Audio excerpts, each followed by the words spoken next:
అసెంబ్లీలో బాలకృష్ణ గారు వ్యవహరించే తీరు మీద ఎలా స్పందిస్తారేంటి? అసెంబ్లీలో బాలకృష్ణ గారు హిందూపూర్ ఎమ్మెల్యే బాలకృష్ణ గారు బాధ్యత లేని శాసనసభ్యులే మాట్లాడాడు. ఇవాళ రాష్ట్రంలో 1,00,000 సమస్యలు ఉన్నాయి. రైతులకు పండించినటువంటి పంటకు గిట్టుబాటు ధర లేదు. ఇవాళ ఉల్లిపాయలు నడి రోడ్డు మీద పోసేస్తున్నారు, అలాగే టమాటాలు నడి రోడ్డు మీద పోస్తున్నారు. అరటి పండ్లకు సరైనటువంటి మార్కెట్ లేదు, బొప్పాయికి సరైన మార్కెట్ లేదు. ఇవాళ పెసలు కొన్ని ప్రాంతాల్లో పండించారు, రైతులు నిలబెట్టుకున్నారు, కొనే నాదుడు లేడు. ఇవాళ ధాన్యం కొనుగోలు చేశారు, కొన్ని వాళ్ళు కూడా కొంతమంది ఖాతాలో డబ్బులు పడలేదు అనేటటువంటి జరుగుతున్నది.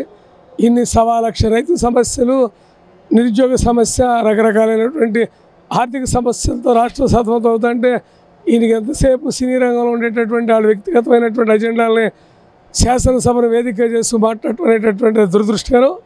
అది అసందర్భం కూడా. ఇప్పుడు శాసనసభలో కామినేని శ్రీనివాస్ ఏదో మాట్లాడాడు ఆయన శాసనసభ్యుడిగా, దానికి ఏదైనా ఉంటే ఆయన చెప్పుకుంటాడు సమాధానం. మధ్యలో ఇన్వాల్వ్ అవటం, చిరంజీవి గారు అది చేశాడు లేదా ఆయన ఇది చేశారు అనేటటువంటి వ్యక్తిగత అజెండా, ఆళ్ళకాళ్ళకి పరిశ్రమ పరంగా ఉన్నటువంటి వివాదాన్ని అసెంబ్లీ వేదికగా కోట్లాది రూపాయలు ఖర్చు పెట్టి సభలు జరిపేటటువంటి ప్రజాధనాన్ని వేస్ట్ చేసే లెవెల్లో ఉంది తప్ప ఆయన దాంట్లో ఎక్కడ కూడా క్లారిటీ లేదు. కూటమి ప్రభుత్వం చంద్రబాబు పవన్ కళ్యాణ్ గారు ఇద్దరు కలయికతో ఈ రాష్ట్రంలో ప్రభుత్వం ఏర్పడిందని సంతోషంతో ఉంటే కామినేని శ్రీనివాసరావు గారు గతంలో జరిగినటువంటి వైసీపీ తెలుగుదేశం సినిమా యాక్టర్ల మధ్య జరిగినటువంటి సంభాషణని అనవసరంగా సభలో తీసుకొచ్చి పవన్ కళ్యాణ్కి చంద్రబాబు మధ్యన గొడవ పెడతాం జరిగింది బీజేపీ పెద్ద మనిషిగా. బాలకృష్ణ గారు కూడా చాలా విలువైనటువంటి అసెంబ్లీలో అసందర్భమైనటువంటి మాటలు మాట్లాడటం సరైనది కాదు. బాలకృష్ణ మాట్లాడాడు కాబట్టి చిరంజీవి ఫ్యాన్స్ స్పందిస్తున్నారు. ఇదే విషయం పవన్ కళ్యాణ్ గారు కూడా జగన్మోహన్ రెడ్డి మీద గతంలో సినిమా యాక్టర్లు ముఖ్యమంత్రి జగన్ దగ్గరికి వెళ్తే స్వయంగా రిసీవ్ చేసుకోలేదు, అవమానం చేశాడని చెప్పినటువంటి సందర్భం ఉంది.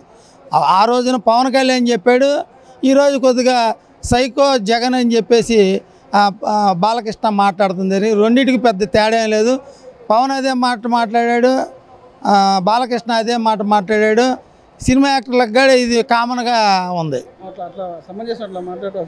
ఏదేమైనా కానీ ప్రజా సమస్యలు వదిలేసి ఈ సినిమా రేట్లు కూడా ఈ విధంగా పెంచడం కూడా బాగాలేదు. ఎందుకంటే కర్ణాటక ప్రభుత్వం సింగిల్ స్క్రీన్ కానీ డబుల్ స్క్రీన్ కానీ ఇటీవల ఒక 2 నెలల క్రితం ఒక రాష్ట్ర ప్రభుత్వం నిర్ణయం తీసుకుంది.